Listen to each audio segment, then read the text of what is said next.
Hi ಎಲ್ರಿಗೂ ನಮಸ್ಕಾರ, welcome back to my channel.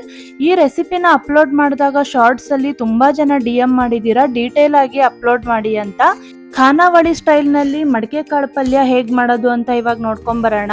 ತುಂಬಾನೇ ಈಸಿ ಆ್ಯಂಡ್ ಕ್ವಿಕ್ ಆಗಿ ಮಾಡ್ಬೋದು, ತುಂಬಾನೇ ರುಚಿಯಾಗಿರುತ್ತೆ. ಮನೇಲಿ ಒಂದ್ಸಲಿ ಟ್ರೈ ಮಾಡಿದ್ರೆ ನೀವು ಮತ್ತೆ ಮತ್ತೆ ಮಾಡ್ತಾನೆ ಇರ್ತೀರಾ. ಹಾಗೆ ಆರೋಗ್ಯಕ್ಕೂ ತುಂಬಾನೇ ಒಳ್ಳೆಯದು. ರೊಟ್ಟಿ ಜೊತೆಗೆ ಚಪಾತಿ ಜೊತೆಗಂತೂ ಒಳ್ಳೆ ಕಾಂಬಿನೇಷನ್ ಅನ್ಬೋದು. ನಾನು ಈ ಥರ ಒಂದು ದಿನವಿಡೀ ಕಟ್ಟಿ ಇಟ್ಟಿದ್ದೆ ನೋಡಿ, ಈ ಥರ ಚೆನ್ನಾಗಿ ಮೊಳಕೆ ಬಂದಿದೆ. ಇವಾಗ ಮಾಡೋ ಮೆಥಡ್ ನೋಡ್ಕೊಂಬರೋಣ. ಇವಾಗ ಒಂದು ಚಾಪರ್ಗೆ ಒಂದು 8ರಿಂದ 10 ಮೆಣಸಿನ್ಕಾಯಿ, ಒಂದು 5 ಎಸ್ಳು ಬೆಳ್ಳುಳ್ಳಿ, ಒಂದು 5 ಎಸ್ಳು ಕರ್ಬೇವಿನ ಸೊಪ್ಪು, ಒಂದು ಸ್ವಲ್ಪ ಕೊತ್ತಂಬರಿ, ಹಾಗೆ ಒಂದು 1/4 ಟೀ ಸ್ಪೂನ್ ಆಗೋಷ್ಟು ಜೀರಿಗೆ ಹಾಕೊಂಡು ಅದನ್ನ ತರಿಯಾಗಿ ಚಾಪ್ ಮಾಡ್ಕೋಬೇಕು. ಈ ತರ ಚಾಪರ್ ಇಲ್ಲ ಅಂದ್ರೂ ನೀವು ಮಿಕ್ಸರ್ ಗ್ರೈಂಡರಲ್ಲಿ ತರಿಯಾಗಿ ಕೋರ್ಸ್ ಆಗಿ ಗ್ರೈಂಡ್ ಮಾಡ್ಕೊಬೇಕು. ಗ್ರೈಂಡ್ ಮಾಡ್ಕೊಂಡು ನೀವು ಸಪ್ರೇಟ್ ಆಗಿ ಈರುಳ್ಳಿ ಹೆಚ್ಕೊಂಡು ನೀವು ಮಿಕ್ಸ್ ಮಾಡ್ಕೋಬಹುದು. ನಾನು ಇದಕ್ಕೆ ಇವಾಗ ಈರುಳ್ಳಿನ ದಪ್ಪ ಹೆಚ್ಚಿ ಇದಕ್ಕೇನೆ ಚಾಪ್ ಮಾಡ್ಕೊತಾ ಇದ್ದೀನಿ. ಒಂದು ಮೀಡಿಯಂ ಸೈಜ್ ಈರುಳ್ಳಿ ತಗೊಂಡಿದ್ದೀನಿ. ಇದ್ರ ಜೊತೆಗೆ ಮಿಕ್ಸ್ ಆಗೋ ತರ ನಾನು ಚಾಪ್ ಮಾಡ್ಕೊತಾ ಇದ್ದೀನಿ. ಅವಾಗ ಮಸಾಲೆ ಎಲ್ಲ ಚೆನ್ನಾಗಿ ಮಿಕ್ಸ್ ಆಗುತ್ತೆ, ಒಳ್ಳೆ ಟೇಸ್ಟ್ ಇರುತ್ತೆ ಮಾತ್ರ. ಇವಾಗ ಇದನ್ನು ಅಷ್ಟೇ ನಾನು ಸಣ್ಣದಾಗಿ ಈರುಳ್ಳಿನ ಚಾಪ್ ಮಾಡ್ಕೊತಾ ಇದ್ದೀನಿ.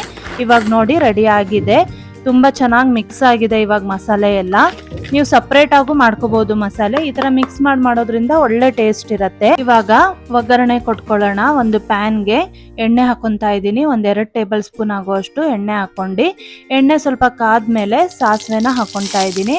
ಸಾಸಿವೆ ಎಲ್ಲ ಚೆನ್ನಾಗಿ ಸಿಡಿದ್ಮೇಲೆ ಕರ್ಬೇವಿನ ಸೊಪ್ಪು ಒಂದು 5-6 ಎಲೆ ಹಾಕಿದ್ರೆ ಸಾಕಾಗತ್ತೆ. ಹಾಗೆ ನಾವು ಇವಾಗ ಚಾಪ್ ಮಾಡಿ ಇಟ್ಟಿದ್ವಲ್ವಾ ಮಸಾಲೆ ಎಲ್ಲ, ಅದೆಲ್ಲ ಹಾಕೊತಾ ಇದ್ದೀನಿ. ಅದನ್ನು ಕೂಡ ಚೆನ್ನಾಗಿ ಎಣ್ಣೆಯಲ್ಲಿ ಫ್ರೈ ಮಾಡ್ಕೋಬೇಕು. ಹಸಿ ವಾಸನೆ ಅದ್ರದ್ದೆಲ್ಲ ಹೋಗಬೇಕು, ಹಸಿಮೆಣಸಿಂದು. ಹಾಗೆ ಇದೆಲ್ಲ ವಾಸನೆ ಹೋದ್ಮೇಲೆ ನಾವು ಮಡಿಕೆ ಕಾಳು ನೆನೆಸಿಟ್ಕೊಂಡಿದ್ವಲ್ವಾ ಮೊಳಕೆ ಬರೆಸಿ, ಅದನ್ನು ಸೇರಿಸ್ತಾ ಇದ್ದೀನಿ. ಇದನ್ನು ಅಷ್ಟೇ ನೀವು ಮೊಳಕೆ ಕಾಳನ್ನ ಚೆನ್ನಾಗಿ ಫ್ರೈ ಮಾಡೋದ್ರಿಂದ ತುಂಬಾ ಚೆನ್ನಾಗಿರುತ್ತೆ ಟೇಸ್ಟು. ಫ್ರೈ ಮಾಡಿ ಆದಷ್ಟು 2-3 ನಿಮಿಷ ಮೀಡಿಯಂ ಫ್ಲೇಮಲ್ಲಿ ಮಡಿಕೆ ಕಾಳನ್ನ ಚೆನ್ನಾಗಿ ಫ್ರೈ ಮಾಡ್ಕೊಂಡು ಮಾಡಿ, ಅದೇ ಥರ ಟೇಸ್ಟ್ ಬರುತ್ತೆ. ಹಾಗೆ ನಾನು 2-3 ನಿಮಿಷ ಫ್ರೈ ಮಾಡಿದ್ದೀನಿ. ಅದ್ರ ಜೊತೆಗೆ ಒಂದು ಹುಳಿ ಟೊಮ್ಯಾಟೋನ ಆ್ಯಡ್ ಮಾಡ್ತಾ ಇದ್ದೀನಿ. ಹುಳಿ ಟೊಮ್ಯಾಟೊ ಹಾಕೋದ್ರಿಂದ ತುಂಬಾ ಚೆನ್ನಾಗಿರುತ್ತೆ ಟೇಸ್ಟು. ಹಾಗೆ ಅದ್ರ ಜೊತೆಗೇನೆ ನಾನು ಇನ್ನೂ 2 ನಿಮಿಷ ಚೆನ್ನಾಗಿ ಆ ಕಾಳನ್ನ ಫ್ರೈ ಮಾಡ್ಕೊತಾ ಇದ್ದೀನಿ. ಇವಾಗ ಇದಕ್ಕೆ ರುಚಿಗೆ ತಕ್ಕಷ್ಟು ಉಪ್ಪನ್ನು ಸೇರಿಸ್ತಾ ಇದ್ದೀನಿ. ಇವಾಗ ಆಲ್ಮೋಸ್ಟ್ ಫ್ರೈ ಆಗಿದೆ. ಈ ಟೈಮಲ್ಲಿ ನಾನು ರುಚಿಗೆ ತಕ್ಕಷ್ಟು ಉಪ್ಪು, ಹಾಗೆ ಒಂದು 1/4 ಟೀ ಸ್ಪೂನ್ ಆಗೋಷ್ಟು ಅರಿಶಿನ ಪುಡಿ, ಹಾಗೆ ಅದ್ರ ಜೊತೆಗೆ 1.5 ಟೀ ಸ್ಪೂನ್ ಆಗೋಷ್ಟು ಧನಿಯಾ ಪುಡಿನ ಸೇರಿಸ್ತಾ ಇದ್ದೀನಿ. ನಾವು ಹಸಿಮೆಣಸಿನ್ಕಾಯಿ ಹಾಕಿರೋದ್ರಿಂದ ಖಾರದ ಪುಡಿ ಹಾಕೋ ಅವಶ್ಯಕತೆ ಇರಲ್ಲ. ನಿಮಗೆ ಹಸಿಮೆಣಸಿನ್ಕಾಯಿ ಇಷ್ಟ ಆಗಿಲ್ಲ ಅಂದರೆ ನೀವು ಖಾರದ ಪುಡಿ ಕೂಡ ಯೂಸ್ ಮಾಡ್ಬೋದು. ಈ ಪಲ್ಯಕ್ಕೆ ತುಂಬ ಚೆನ್ನಾಗಿರುತ್ತೆ. ಇವಾಗ ಫ್ರೈ ಆಗಿದೆ, ನಾವು ಸ್ಪೈಸಸ್ ಎಲ್ಲ ಆ್ಯಡ್ ಮಾಡಿದ್ದೀವಿ. ಇವಾಗೆಲ್ಲ ಚೆನ್ನಾಗಿ ಒಂದ್ಸಲಿ ಮಿಕ್ಸ್ ಮಾಡ್ಕೊಂಡು ನಾವು ಇದಕ್ಕೆ ನೀರು ಹಾಕಿ ಕುದಿಯಕ್ಕೆ ಬಿಡಬೇಕಾಗತ್ತೆ. ಅಂದರೆ ಆ ಕಾಳೆಲ್ಲ ಬೇಯಬೇಕು ಇವಾಗ. ಅದಕ್ಕೋಸ್ಕರ ನಾನಿಲ್ಲಿ ತುಂಬ ನೀರು ಹಾಕೋಕ್ಕೆ ಹೋಗಬೇಡಿ, ಅದು ಗ್ರೇವಿ ಆಗಿಬಿಡತ್ತೆ. ಒಂದು ಸ್ವಲ್ಪ ನೀರು ಹಾಕ್ಕೊಂಡು ಆ ಕಾಳು ಬೇಯಕ್ಕೆ ಎಷ್ಟು ಬೇಕೋ ಅಷ್ಟು ಮಾತ್ರ ನೀರು ಹಾಕ್ಕೊಂಡು ಮುಚ್ಚಳ ಮುಚ್ಚಿ ಒಂದು 10ರಿಂದ 15 ನಿಮಿಷ ನೀವು ಬೇಯಕ್ಕೆ ಬಿಟ್ಬಿಡಬೇಕು. ಅವಾಗವಾಗ ಟರ್ನ್ ಮಾಡ್ತಾ ಇರಿ. ಮುಚ್ಚಳ ಮುಚ್ಚಿ ಒಂದು 15 ನಿಮಿಷ ಸಿಮ್ಮಲ್ಲೇ ಬಿಟ್ಟುಬಿಡಬೇಕು. ನೋಡಿ ಇವಾಗ 1 ಕಪ್ ಅಷ್ಟೇ ನಾನು ನೀರು ಹಾಕಿದ್ದೀನಿ, ಜಾಸ್ತಿ ಏನು ನೀರು ಹಾಕೋ ಅವಶ್ಯಕತೆ ಇರಲ್ಲ. ಇವಾಗ ಮತ್ತೆ ಇನ್ನೊಂದ್ಸಲಿ ಚೆಕ್ ಮಾಡ್ಕೊಂಡು ಮತ್ತೆ ಇನ್ನೊಂದ್ಸಲಿ ಟರ್ನ್ ಮಾಡ್ಕೊಂಡು ಮುಚ್ಚಳ ಮುಚ್ಚಿ ಬೇಯಿಸ್ತಾ ಇದ್ದೀನಿ. ತುಂಬಾ ರುಚಿಯಾಗತ್ತೆ, ಹಾಗೆ ತುಂಬಾ ಚೆನ್ನಾಗಿರುತ್ತೆ ಟೇಸ್ಟ್ ಮಾತ್ರ. ಇವಾಗ ರೆಡಿ ಆಗಿದೆ. ಕೊನೆಯದಾಗಿ ನಾನು ಕೊತ್ತಂಬರಿ ಸೊಪ್ಪನ್ನು ಆ್ಯಡ್ ಮಾಡ್ತಾ ಇದ್ದೀನಿ.